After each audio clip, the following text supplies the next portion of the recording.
As you know, it's this time of year when we see some of the biggest, strongest young men in the country reduced to tears because of basketball.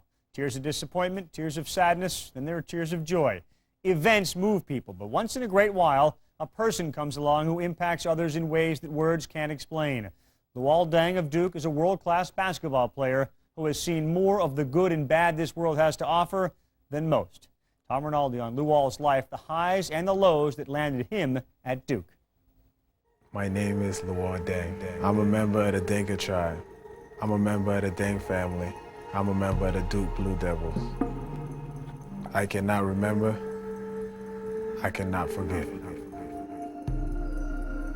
Reaching back in memory, Luol Deng can't recall much about his native land beyond its name, the Sudan. An African nation with a landscape of war so vast, a history so pitted, many wish to forget.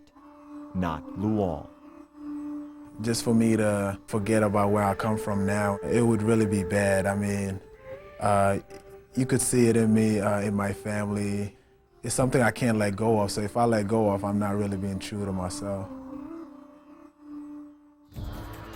Since 1956, Sudan has been gripped in civil war, spreading a geography of starvation, slavery, and genocide. More than 2 million Sudanese have died, more than 4 million forced from their homeland. Luol's father, Aldo, once a deputy speaker of Sudan's parliament and an outspoken minority leader, faced a decision for his family: life-threatening danger or lonely exile. I made up my mind to leave the country, leave everything. We have land, we have wealth, we have everything. I left them all. My dad realized the danger and just the fact that this was going to take a while to stop. So the best thing to do was to get my family out of Sudan, and that's what he did. In 1990, Luol's family, including 3 brothers and 5 sisters, boarded a train and crossed the border to Egypt. Luol was 5 years old. For a family displaced from its home and its culture, for whom nearly every experience was new, there came a new sport: basketball. My brothers were playing and I would watch them, but just watching, I never really fell in love with basketball. I was playing soccer at the time, and my brother just one day just decided to take me to the court and just made me do drills.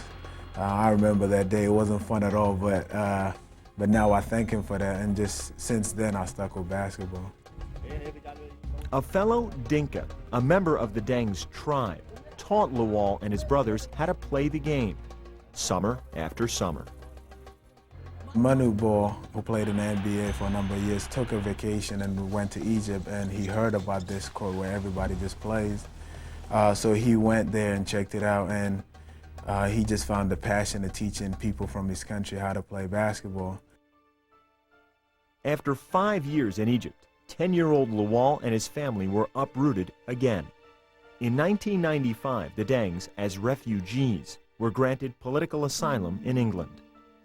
For me, that was tougher than moving from Sudan to Egypt because I didn't know how to speak English. I didn't know a word of English. And when we moved there, after a couple weeks, 2 weeks or 3, I had to go to school. As a member of the Dinka tribe, who produced some of the tallest people in the world, fitting in was not easy for the Dengs. Basketball helped. By the time Luol was 14 and a star on England's junior national team, his family saw an opportunity for him to go to prep school in America. Luol did not want to go. Luol was very particular about his parents and especially mother. He's the boy of the mother, really. And he didn't want to depart from his mother when he left.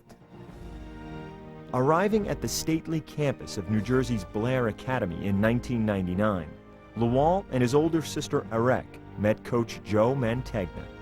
He had a little satchel over his back and he was dressed like a Catholic school kid from London. Black shoes, black pants, and a satchel big enough to hold basically one other day's worth of clothes. In yet another strange land, Luol and his sister carried only their family bond and their love for basketball. I remember after The first month I told her that I wanted to go back home, and she was the one that said, nah, let's stay for a little bit till basketball season starts and see how it feels. He just kind of jumped on the court and did a couple of things. Royale Ivy, who's at Texas now, he was with me that year as a postgraduate, and he and I looked at each other and said, wow. Over the next 4 years, Luol grew to 6'8", became an honor student, and a Parade and McDonald's All-American while learning to play all 5 positions on the floor. He spent nearly every free moment and every morning practicing. This is a young man who's been through genocide, whose family comes from the Sudan, who's fled political upheaval. To get into the gym at 6 in the morning, which he did throughout his tenure here at Blair, is just not a huge sacrifice in his mind. For Luol, in America, the gym became home, the team a family, the coach a father. What's your bond with him, Joe? My wife and I look at him as a son.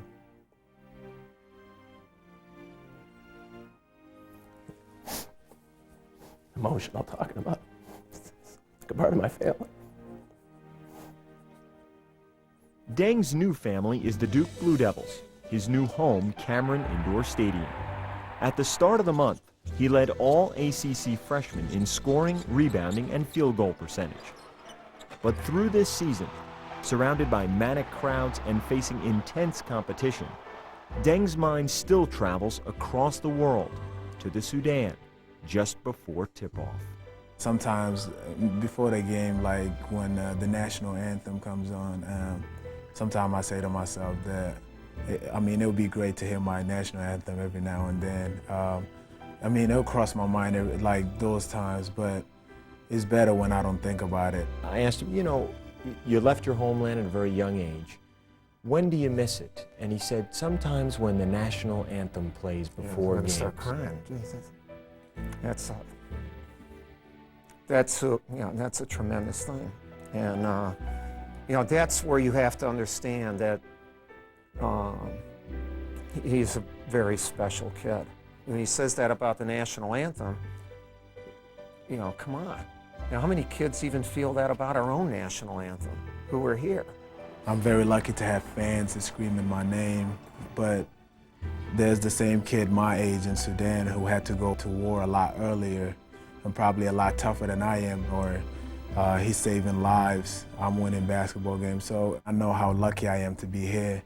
I could see him going back to his country, and either in a humanitarian way or really in a way to lead, to do something for his people, because he's that committed. I have a lot of goals, but one goal that I always think about is that I will make a difference in someone's life, and I will be present to see that difference. Certainly get the impression he'll reach that goal. Meantime, Secretary of State Colin Powell traveled to Kenya last October to try to help bring the warring sides in the Sudan together. While there has been some agreement on security issues, the two sides continue to negotiate and to fight.